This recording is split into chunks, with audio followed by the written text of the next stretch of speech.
Pause. Karatu mpo. Karatu mpo. Karatu mpo. Pause. Ninawasalimu. Tumetoka makao makuu ya chama. Naitwa Felix Festo Kidemi, ni katibu mwenezi wa baraza la vijana wajanja kabisa Chadema Bavicha.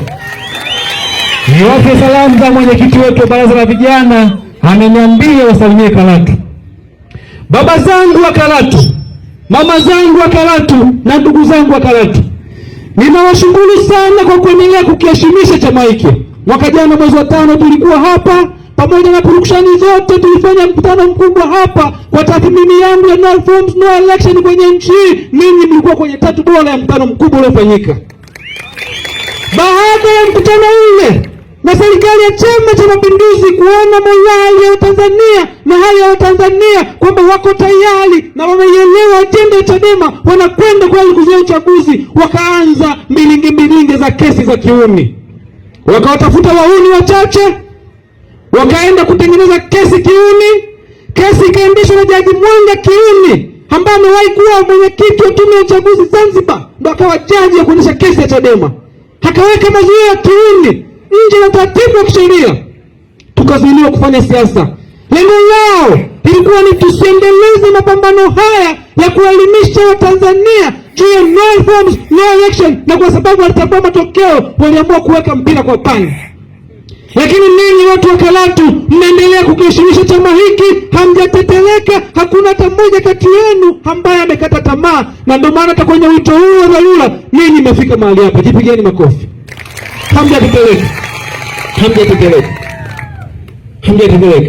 Sisi kama taifa tumepitia wakati mgumu ambao tuliwahi kuona wazee wetu watatusaidia.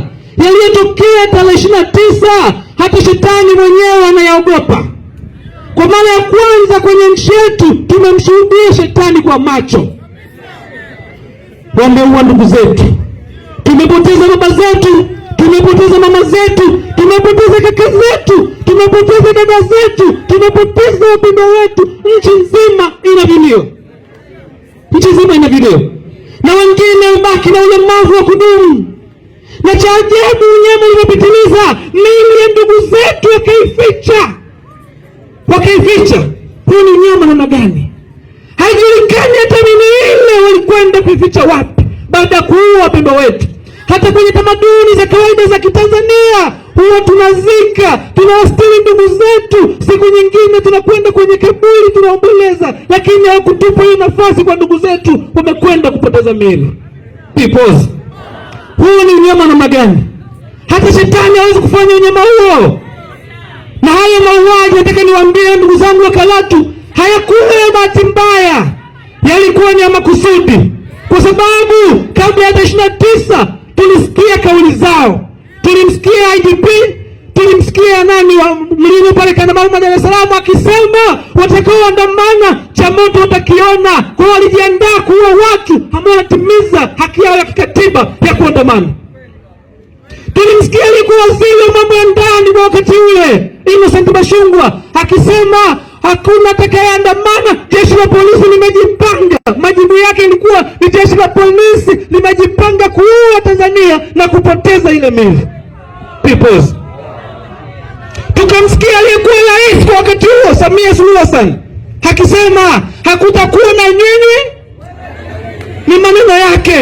Kwa hiyo maneno yote yakumbushe, yale mauaji hayakuwa ya bahati mbaya, walijipanga kuua na walikusudia kuua na wakapoteza miili ya ndugu zetu.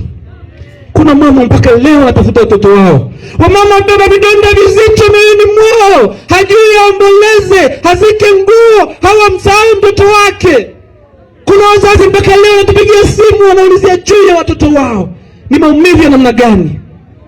Hawakuishia kwenye kuteka tu, wameona sasa waue. Mauaji ya halaiki, haya ni mauaji yanayosababisha yale ya kimbali ya Rwanda. Peoples, niwaombe ndugu zangu wa Karatu, jambo hili lisifunikwe na propaganda ya aina yoyote. Jambo hili lisifunikwe na urongo wa aina yoyote. Jambo hili la mauaji ya ndugu zetu lisifunikwe na mzao kinachoitwa ripoti ya mtu yeyote. Peoples, lisifunikwe na mzao wote. Na waliofanya mauaji ni hao walio katika sare za polisi. Dar es Salaam askari polisi wameonekana wakipiga watu risasi hadharani. Wamefanya hivyo mikoa yote. Hawa polisi ambayo uniform zake ni kodi yako, mshahara wake ni kodi yako, risasi ni kodi yako, bunduki ni kodi yako, ndio waliofanya mauaji kwa ndugu zetu. Hawa ndio walioua watu. Hawa ndio walioua watu. Tuwaulize wamepata nini baada ya kuua watu? Maisha yao yamebadilika? Wamepandishiwa mishahara? Kuna kitu kipya wamekipata? Hakuna walichokivuna, wala hakuna kitu kipya walichokipata. Ninasikiaga sana kuhusu OCD mahali hapa, na nilimpa ujumbe tulivyotoka hapa. Niseme tena na nitaongea na IGP kutoka hapa leo. Tapigia IGP simu. OCD amechagua kuwa tawi la UVCCM. Nimuombe jumbe, hakabidhi sare, akaje kwenye siasa, akawa CCM tupigane kwenye siasa. Asubuhi ya leo alikuwa anafunga vituoni, wanatishia watu wasije kwenye mkutano. Namwambia Karatu sio ya baba yake, Karatu sio ya mama yake, wala Karatu sio ya mke wake. Mpeni hizo taarifa ajue na wakeni wazi. Peoples. Baada ya kuona purukushani wakamkamata mwenyekiti wetu, Mheshimiwa Tundu Antipas Lissu. Mtu mwadilifu kwenye nchi. Wakambambikizia mwenyekiti wetu kesi ya uhaini. Waliona jeli mbili ya mauaji tarehe 7 mwezi wa 9 2017 halitoshi. Sasa wanataka mwenyekiti wetu afie jela. Wakambambikizia kesi ambayo wameshindwa kuipika. Katika mifumo yao tumeona kesi inavyokwenda, wanababaika, wanahangaika, wakaweka mpaka kwa pani tena wakakimbia mahakama ya rufani. Walipokimbia mahakama ya rufani ilikuwa ni tarehe 24 mwezi wa 2. Ni miezi miwili sasa imepita. Hakuna chochote, hakuna mwendelezo wa kesi. Wanakwenda kumvizia mwenyekiti wetu kwamba anataka maridhiano. Nataka niseme neno moja. Wakati sijaja hapa mwenyekiti wa vijana nipigia kunikumbusha jambo hili. Ajenda ya vijana wa taifa hili. Vijana mpo? Vijana mpo? Vijana punga mikono. Vijana punga mikono. Ajenda vijana wa taifa hili kwa sasa na ajenda kubwa ya vita ni kudai uhuru wa mwenyekiti wetu. Tutapaza sauti kila mahali kudai uhuru wa mwenyekiti wetu. Wasipozielewa kelele zetu, tutawalazimisha kuzielewa hasira zetu. Wasipozielewa kelele zetu, wasipozielewa sauti zetu, tutawalazimisha kuelewa hasira zetu ambazo zitakuwa kubwa kuliko kiburi chao, zitakuwa kubwa kuliko jeuri yao. Peoples. Bavicha tutakuwa tayari kuongoza maandamano makubwa ya kudai uhuru wa mwenyekiti wetu. Hizo propaganda nyingine haziwezekani. Yule ni kiongozi wa chama kikuu cha siasa nchini, ni lazima achiwe kwa sababu wao wenyewe wanatambua walimshikilia kwa sababu zao na ni kesi ya uongo. Hivyo lazima mwenyekiti wetu hapewe uhuru wake. Peoples. Kwa sababu hata anavyomshikilia mwenyekiti wetu haijawaongezea wao kukubalika. Wameshakubalika? Hakubaliki. Peoples. Rasilimali ya kwanza katika nchi yote kuendelea ni uongozi bora.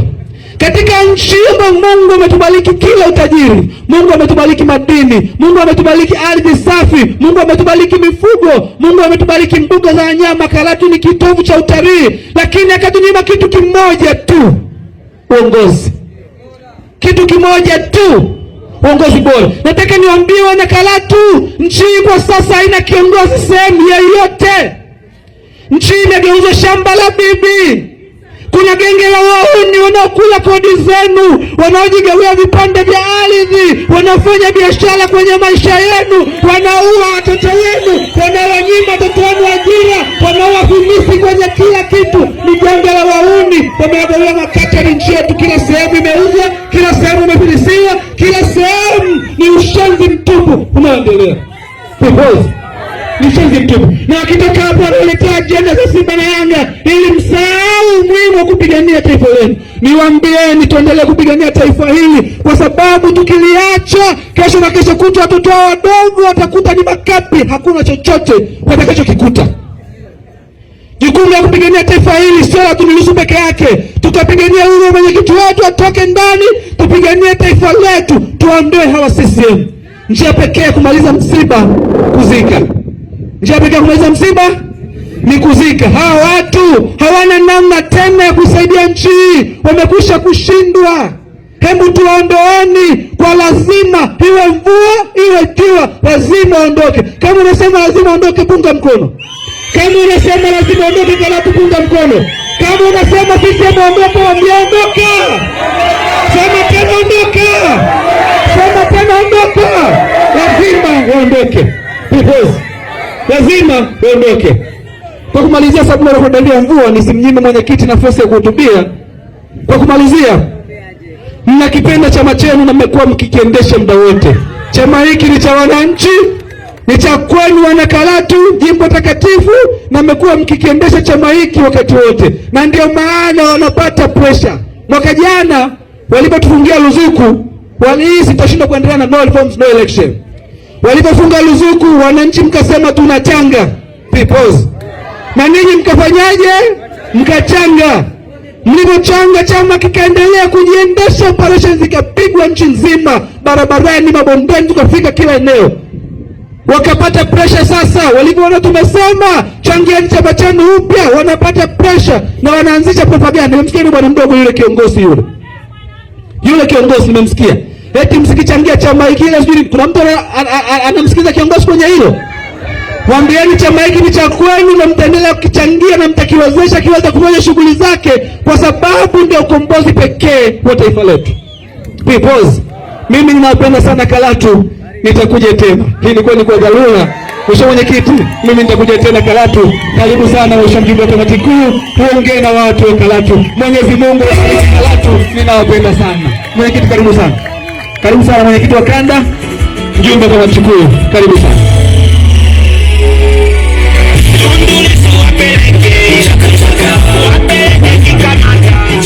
Asante bibi. Kunja ngumi, tusalimiane namna hii. Watu ni wengi, sijui kama waandishi wa habari wanaona hadi huko nyuma. People! Hakuna